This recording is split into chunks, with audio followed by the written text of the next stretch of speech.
Hey,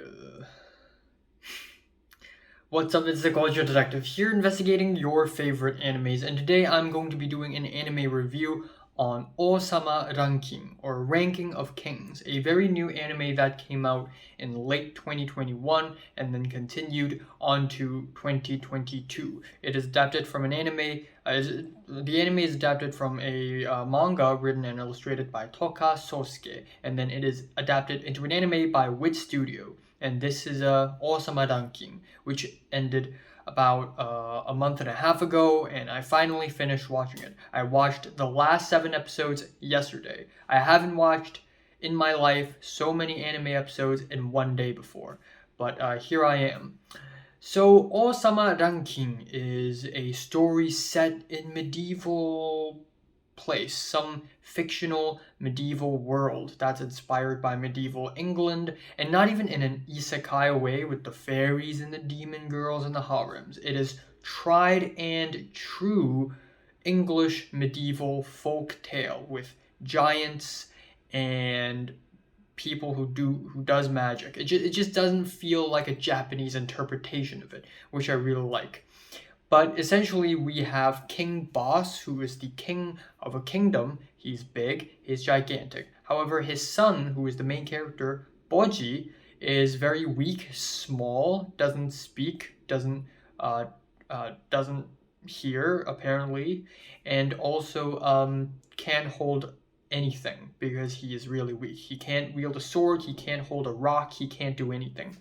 However, he is the first son of King Boss, and he's in line for the throne. So we basically have a tale where the son, that is Boji, must grow stronger and must defeat all his foes in order to become a good king. And first of all, the art style, it's rudimentary and it's simple, but I like it. I like how naive and innocent it feels. It just feels like a refreshing breath of fresh air.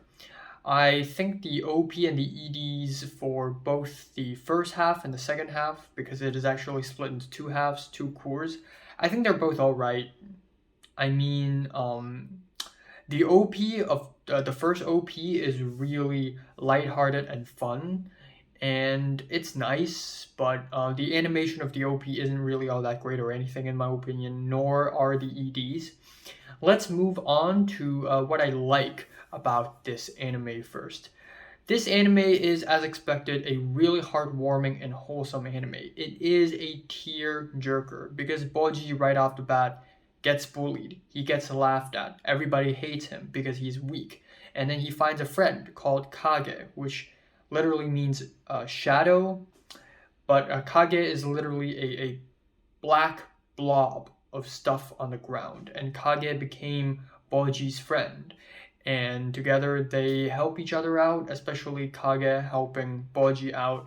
And it is a truly heartwarming friendship. It brought a tear to my eye almost whenever Boji was like crying because of his gratitude towards Kage and all the people who helped him. But not only is it a really heartwarming and wholesome show, but it is legitimately entertaining. It has layered characters and complicated drama. At a few points, it actually feels like Game of Thrones, the anime, because even within the whole kingdom thing, the king boss, Queen Hilling, the bodyguards. There's also a lot of drama and complicated relationships happening between them, and it's actually really interesting. At some point, I think on episode 3, Boji and several other people basically went out for an adventure. They went out of the kingdom and they adventure outwards, and it does, in multiple moments, felt like a grand adventure. Like it feels like there's a whole complicated storyline ahead, and it kind of feels like Mushoku Tensei, where the story turns out to be way grander than it seems to be at first. And if there's one problem I have with the first half, it would be that it is too fast paced. It is very freaking dense. A lot can happen within the span of one episode, which is, by the way, 20 minutes, excluding the OP and the ED. And I wish the show would have taken more time in exploring things, because at some point, at around episodes 5 or 6, all the characters have basically switched from one side to another side to another side to another side. Characters are betraying each other like flies. And still, this show is like a beam of hope. It's like a very strong beam of light. It's entertaining, it's refreshing, it's immediate, it's straightforward, and it's simple, but it just really, really works. There are characters you just really like and you just really root for, and there are, again, tons of tearjerker moments and tons of interesting moments. Now, we have the second half of the anime, specifically starting from, I guess, around episode 13 or 14, where I start to realize what the show is actually going for. And the moment I realized that, I began to enjoy it less and less and less. Another issue I have with the second half is that the first half of Ranking of Kings raised tons of questions about the characters and maybe a little bit about world building, but mostly the characters. What are their true intentions? What are they doing? What the hell are they doing? And the second half of Osama Ranking basically answers all that, but the way it answers all that is through exposition. Tons after tons after tons of exposition, to the point where I think the writing has become kind of convenient, unfortunately.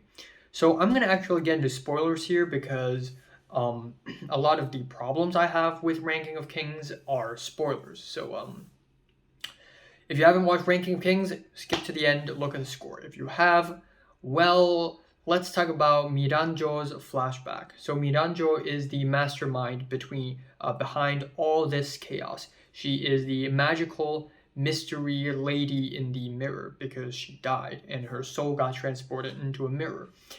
And her flashback seems to be the flashback to end all flashbacks. And the way the show handled her flashback is just lazy as hell. It just shows it to us in the perspective of Daida, who is trapped in King Boss's body. And the entire exposition is basically a long-ass flashback of how King Boss, when he's young, went to a village called Homa, where everybody's nice, everybody can do magic. He met a woman, and he met the woman's daughter, who is Miranjo. The woman gets killed after they have moved to another village called the Gyakuza, which is like Yakuza, but Gyakuza. And the flashback basically explains that everyone in Gyakuza, every single person in this village, are evil. They are deceptive, scammers, liars, frauds. They are bad people. They all suck.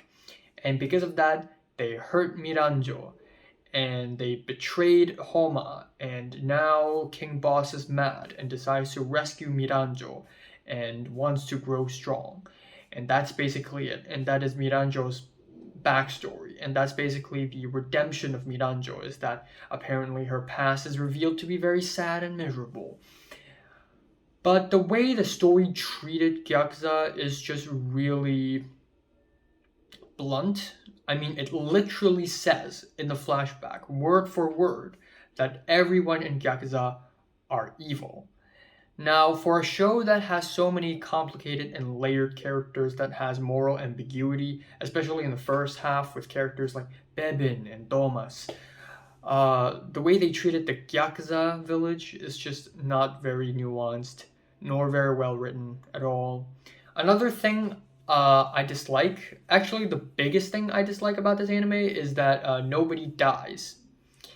Now, that is not necessarily an issue, because the moment I realize what this show is actually going for, I start to enjoy it less. And the thing that this show is going for, maybe I'm wrong, but I feel like that's the case, and that is conquer the world with kindness and make everyone happy. And I love this concept. I love this idea. And obviously this idea would mean that, let's try a fantasy story, but nobody dies. This is almost like an answer or sort of a reaction to Game of Thrones, given that this manga came out in 2017, and at that point Game of Thrones has already become super famous worldwide. It's almost like Toka Sosuke saw Game of Thrones and was like, wow, what a cool show, but what if it's a happy show and not a single character dies, not even the villains? And they made this manga, and I'm fine with nobody dying, but the way this show makes that happen is just very repetitive because everybody gets healed. Everybody has escaped death at this point. Because Queen Healing, by the way, healing, get it now? Queen Healing can heal people. And every single character has basically almost died at some point, one time or the other, multiple times actually.